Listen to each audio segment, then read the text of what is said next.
Este é o segundo vídeo da série de 3, em que iremos montar um analisador de sinais de eletrocardiograma, utilizado para medir a variação dos potenciais elétricos gerados pelo coração. No primeiro vídeo, ensinamos como montar um conversor digital analógico com escada R2R para 4 bits, já que o conversor deve transformar um sinal digital, que é discreto no tempo, em amplitude, em um sinal analógico. Se você ainda não assistiu este primeiro vídeo da série, é interessante que assista para começar a entender a partir do básico. O link está na descrição do vídeo. Neste vídeo, iremos trabalhar com 8 bits, ou seja, vamos supor que o sinal digital a ser convertido possui 8 bits. Além disso, uma outra mudança será que o sinal analógico de saída irá excursionar de -3 a 3 volts, diferente do primeiro vídeo, em que excursionava de 0 a 3 volts. Finalmente, a mudança mais crucial consiste no fato de que não utilizaremos 8 GPIOs do Raspberry Pi para controlar as 8 chaves do conversor. O que será feito neste caso é que enviaremos serialmente o controle das chaves para um registrador de deslocamento, e esse irá colocar cada controle em sua respectiva chave. O circuito em questão pode ser visualizado na imagem a seguir. Para aumentar a sua resolução, isto é, introduzir mais 4 bits aos outros 4 já presentes no circuito anterior, basta introduzir mais 4 bits no circuito do conversor de escada R2R, como pode ser visto na imagem. Assim, foram introduzidos mais 4 resistores de 1 kΩ e 4 resistores de 2 kΩ, ambos de precisão, ao circuito. Já para mudar o intervalo de excursão do sinal analógico, a opção escolhida foi: com o mesmo circuito amplificador utilizado anteriormente, modificando apenas o resistor da malha de realimentação, colocando um valor 2 vezes maior que o anterior. Antes, utilizamos um resistor de 680 ohms. Agora, utilizaremos um de 1300 ohms, fazendo assim com que o ganho dobre. Portanto, agora, o sinal deve excursionar de 0 a 6 volts. No experimento passado, o amplificador operacional era alimentado com fonte simétrica de 5 e -5 volts. No entanto, como vimos no conjunto de vídeos passados, nesse caso o amplificador satura em aproximadamente 4 volts. Para resolver tal problema, substituímos a alimentação por outra, também simétrica, agora de 12 e -12 volts. Assim, para que o sinal excursione de -3 até 3 volts, podemos apenas subtrair 3 volts. Para isso, precisamos introduzir um offset de -3 volts. Para introduzir esse offset, podemos utilizar outro circuito com amplificador operacional, também conhecido como somador, mostrado aqui. Esse circuito, de acordo com os valores utilizados nos resistores, mostra na saída a soma dos dois sinais V1 e V2. No nosso caso, queremos somar a tensão proveniente do primeiro amplificador operacional, ou seja, o sinal analógico convertido com uma tensão de -3 volts. Infelizmente, nosso circuito não fornece uma tensão de -3 volts, mas desde o vídeo passado estamos utilizando um regulador de tensão que fornece -5 volts. Assim, para obter -3, basta realizar um simples divisor de tensão, com um resistor de 2 kΩ e outro de 3 kΩ. Assim, a tensão Vout é dada pela seguinte equação. Desta forma, unindo os dois estágios construídos, obtivemos o seguinte circuito completo. Para a construção deste circuito na placa de desenvolvimento, foi preciso uma resistência de 1300 ohms, 3 resistências de 1 kΩ, uma resistência de 2 kΩ, uma resistência de 3 kΩ, 3 chips do tipo CD4053, que fornecem 3 chaves analógicas cada um chip do tipo LM324, que fornece 4 amplificadores operacionais, e um regulador de tensão -12 para -5, do tipo 7905. Para passar os dados de maneira serial, foi necessário utilizar o CI do Shift Register 74HC595. É importante uma breve teoria sobre o funcionamento desse CI em específico. O Shift Register funciona da seguinte maneira: 8 bits de dados serão enviados de forma serial, ou seja, um de cada vez por uma mesma porta. Assim que um sinal for enviado para a CI, informando que a transmissão acabou, ele irá fornecer estes dados em 8 portas de saída, a serem utilizadas nas nossas chaves analógicas. Agora, para compreendermos como essa transmissão é feita, devemos observar um esquemático simplificado do CI, fornecido pelo datasheet do fabricante. Os dados são enviados para o CI através do pino 14, nomeado como DS, Serial Data Input, um de cada vez. O CI irá perceber que um novo bit está sendo enviado graças ao sinal de clock chamado de SHCP, que irá ter uma borda de subida sempre que um novo dado estiver disponível em DS. O clock SHCP é responsável por organizar os dados de acordo com a imagem. O primeiro grande bloco, chamado de Shift Register, funciona como 8 flip-flops do tipo D em série. Quando ocorre o sinal de clock, o dado de entrada é copiado para a saída do flip-flop, realizando assim a transformação de 8 bits seriais em 8 bits paralelos. Quando os 8 bits estiverem disponíveis no barramento de 8 bits, é necessário que o sinal MR barrado esteja em nível alto, para que não ocorra reset dos dados. Com isso, os 8 bits estarão nos registradores de armazenamento, o segundo grande bloco. Para que eles sejam transferidos para o terceiro, é necessário um segundo sinal de clock, agora do STCP do pino 12.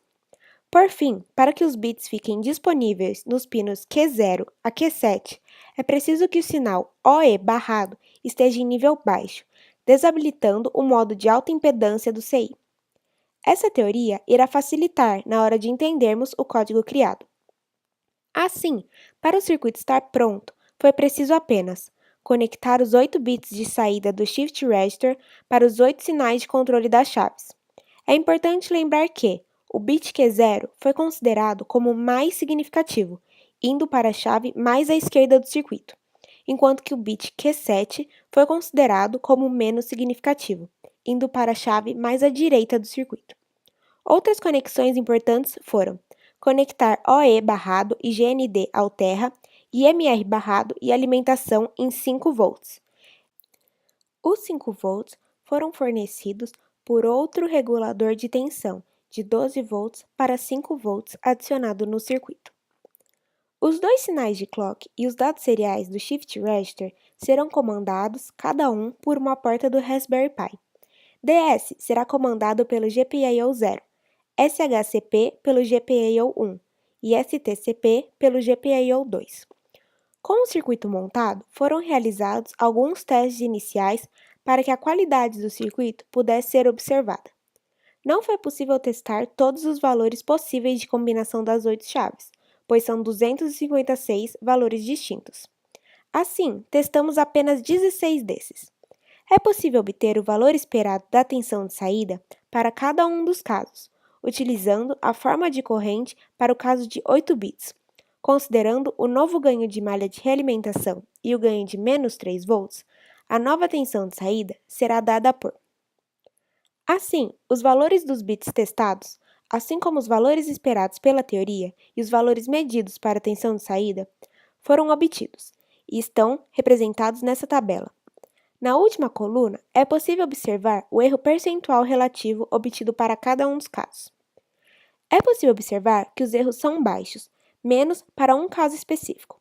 Esse erro ocorre exatamente pelo mesmo motivo explicitado no vídeo anterior, graças às chaves e à imprecisão da malha R2R, que faz com que a corrente não se divida exatamente na metade em cada nó, trazendo imprecisões nos valores de tensão obtidos na saída. Graças a essa tabela, é possível obter a precisão de nosso conversor. A precisão é definida como a menor quantidade que pode ser convertida. Nesse caso, seria o valor obtido para a entrada 1. Teoricamente, o valor esperado seria dado pela equação a seguir. Uma vez que estamos trabalhando com 8 bits e a tensão máxima obtida é igual a 5 vezes 1300 dividido por 2000, resultando em uma resolução de 25,4 mV. Experimentalmente, foi obtida uma resolução de 28 mV, um valor próximo ao esperado. A diferença pode ser explicada novamente pela imprecisão da escada R2R e as possíveis quedas de tensão nas chaves. Continuando com o estudo do circuito montado, é possível obter que a frequência máxima de conversão será restringido pela frequência máxima de operação do Raspberry Pi, que é capaz de operar em aproximadamente 10 MHz. No entanto, precisamos lembrar que, para converter um único valor de tensão, como estamos enviando os dados serialmente, é necessário 8 ciclos para que uma palavra seja enviada. Portanto, a frequência máxima seria de cerca de 1,25 MHz. Desta forma, com o circuito pronto, foi necessário construir o código em C, a ser executado. Queremos que o nosso circuito mostre, na saída, um sinal de eletrocardiograma, a partir de sinais digitais fornecidos previamente. Desta forma, o seguinte código foi construído. Esse código irá passar por todos os 12 sinais do ECG, imprimindo os valores dados 4 vezes cada um, garantindo que o usuário possa ver em detalhes por um tempo suficiente cada sinal. O primeiro passo foi transformar cada valor dado em base hexadecimal em um vetor binário, facilitando o envio dos bits para o Shift Register. Dentro do laço interior, é possível observar que cada um dos 8 bits está sendo enviado para o Shift Register, acionando os clocks. E em seguida, quando o byte for enviado, o segundo sinal de clock é acionado, permitindo que os 8 bits sejam enviados para as chaves. Neste vídeo, é possível observar a execução deste código e o sinal de saída sendo observado com o auxílio do osciloscópio.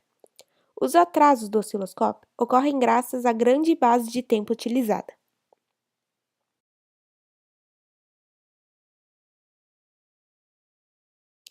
Aqui podemos observar 3 formas de onda obtidas, comparando-os com as esperadas pela medicina.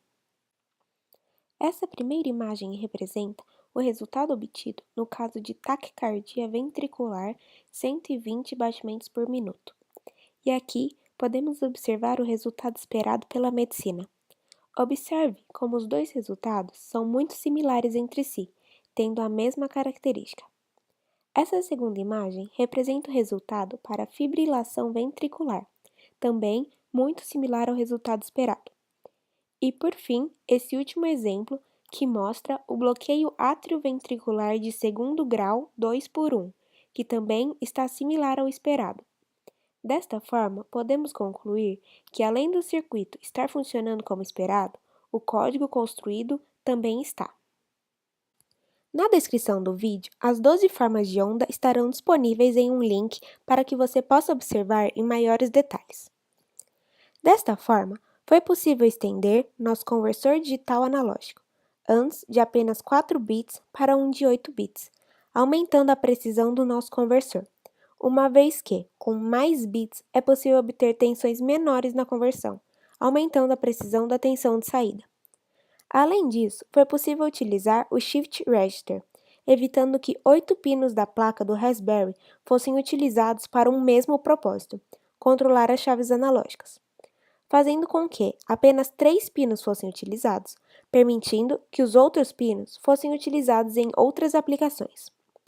No próximo, o último vídeo, iremos construir um conversor analógico digital por aproximações sucessivas e um gravador de sinais, concluindo assim nosso analisador de sinais de eletrocardiograma.